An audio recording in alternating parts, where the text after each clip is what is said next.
Dear parents, I wish and pray that you all are keeping well at home. First of all, I extend my gratitude to all the parents and guardians of our students who put their awesome efforts to accomplish the task of submitting the first unit test papers of your awards through online platform. As we completed the test, we continued with the virtual classes through Microsoft Teams app, which are scheduled for classes nursery to 12th. We must appreciate all our teachers who have adjusted to a new way of teaching and engaging students in a constructive and positive way, helping them to make the best of their time at home.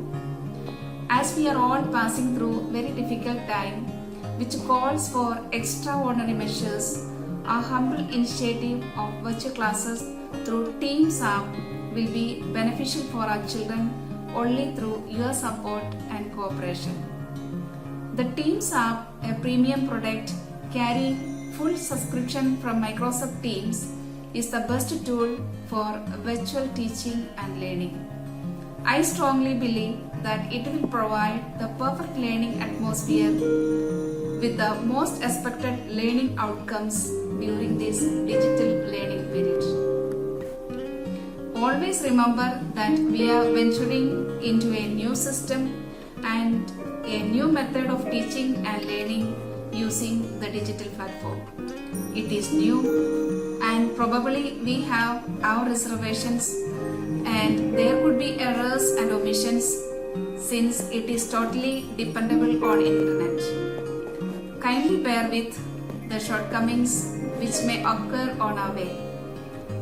As the pandemic is on the rise in our country, it is now clear that the schools are unlikely to reopen for a while.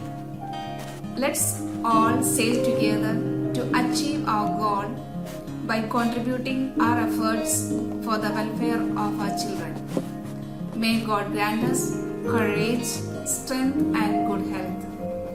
Here we have Mrs. Navdi Kaur, the coordinator of Punjabi department, to apprise you of certain guidelines for better learning outcomes. Let's hear from her. Over to Mrs. Navdi. Thank you. मेरे ਵੱਲੋਂ ਆਪ ਸਭ ਨੂੰ ਪਿਆਰ ਭਰੀ ਸਤਿ ਸ਼੍ਰੀ ਅਕਾਲ। ਮੈਨੂੰ ਉਮੀਦ ਹੈ ਕਿ ਪਰਮਾਤਮਾ ਦੀ ਕਿਰਪਾ ਨਾਲ ਤੁਸੀਂ ਸਾਰੇ ਬਿਲਕੁਲ ਸਿਹਤਯਾਬ ਹੋਵੋਗੇ।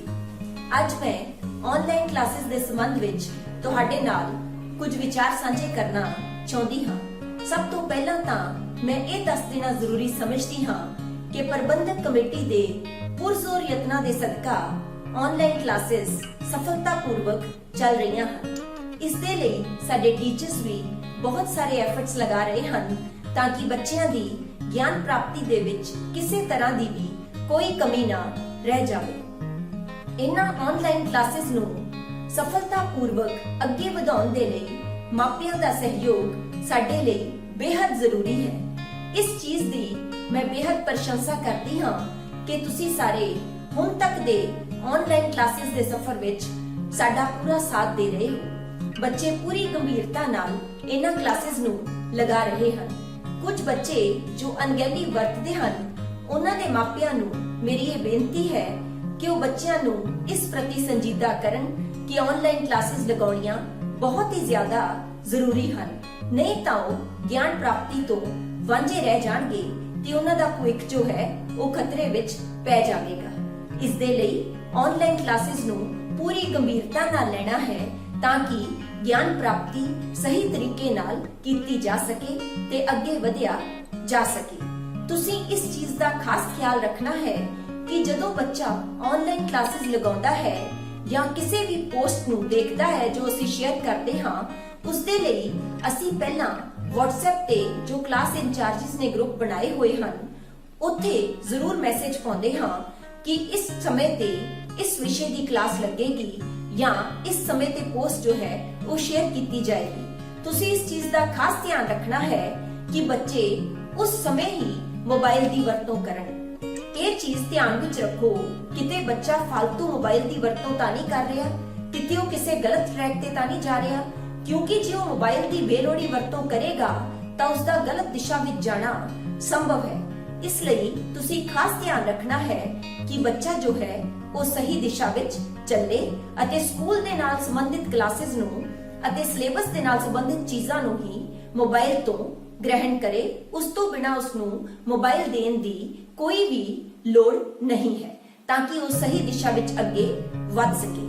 ਨਾਲ ਦੀ ਨਾਲ ਮੈਂ ਇਹ ਵੀ ਦੱਸ ਦੇਣਾ ਜ਼ਰੂਰੀ ਸਮਝਦੀ ਹਾਂ ਕਿ ਯੂਨਿਟ ਟੈਸਟ ਜੋ ਨੇ ਉਹ ਜੁਲਾਈ ਦੇ ਵਿੱਚ ਖਤਮ ਹੋ ਚੁੱਕੇ ਨੇ ਅਤੇ ਹੁਣ ਇਸ ਤੋਂ ਬਾਅਦ ਫਸਟ ਟਰਮ ਐਗਜ਼ਾਮਸ ਜੋ ਨੇ ਉਹ ਸੈਪਟੰਬਰ ਦੇ ਵਿੱਚ ਹੋਣੇ ਹਨ। ਫਸਟ ਟਰਮ ਐਗਜ਼ਾਮਸ ਦੇ ਲਈ ਬੱਚਿਆਂ ਨੂੰ ਤੁਸੀਂ ਇਸ ਚੀਜ਼ ਦੇ ਲਈ ਪ੍ਰੇਰਿਤ ਕਰਨਾ ਹੈ ਕਿ ਉਹ ਸਿਰਫ ਬੈਕ ਐਕਸਰਸਾਈਜ਼ਸ ਨੂੰ ਲੈ ਕੇ ਨਾ ਚੱਲਣ ਬਲਕਿ ਪੂਰਾ ਚੈਪਟਰ ਰੀਡ ਕਰਨ, ਕਿਉਂਕਿ ਪ੍ਰਸ਼ਨ ਕਿਤੋਂ ਵੀ ਪੂਰੇ ਚੈਪਟਰ ਦੇ ਵਿੱਚੋਂ ਪੂਰੇ ਪਾਠ ਦੇ ਵਿੱਚੋਂ ਪੁੱਛਿਆ ਜਾ ਸਕਦਾ ਹੈ।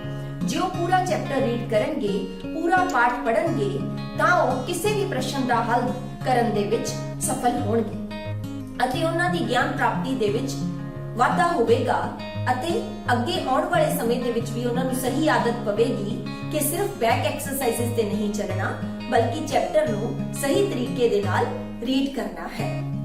ਹੁਣ ਮੈਂ ਇਹ ਗੱਲ ਤੁਹਾਡੇ ਨਾਲ ਜ਼ਰੂਰ ਸਾਂਝਾ ਕਰਨਾ ਚਾਹੁੰਦੀ ਹਾਂ ਕਿ ਜਿਸ ਤਰ੍ਹਾਂ ਕੋਵਿਡ-19 ਦਾ ਦੌਰ ਚੱਲ ਰਿਹਾ ਹੈ, ਇਹ ਬਿਮਾਰੀ ਜੋ ਹੈ ਇਸਨੇ ਸਾਰੇ ਸੰਸਾਰ ਨੂੰ ਫਿਕਰਮੰਦ ਕੀਤਾ ਹੋਇਆ ਹੈ।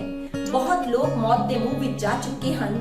ਇਸ ਕਰਕੇ ਇਸ ਤੋਂ ਬਚਾਅ ਲਈ ਪਰਮਾਤਮਾ ਦੇ ਅੱਗੇ ਅਰਦਾਸ ਕਰਨੀ ਬੇहद ਜ਼ਰੂਰੀ ਹੈ।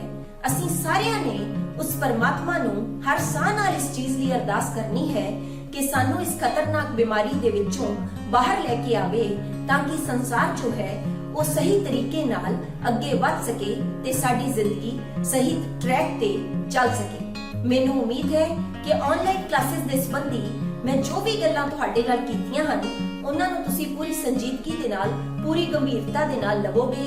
ਪਰਮਾਤਮਾ ਤੁਹਾਨੂੰ ਸਾਰਿਆਂ ਨੂੰ ਸਿਹਤਯਾਬ ਰੱਖੇ, ਹਮੇਸ਼ਾ ਤੰਦਰੁਸਤ ਰੱਖੇ। ਧੰਨਵਾਦ।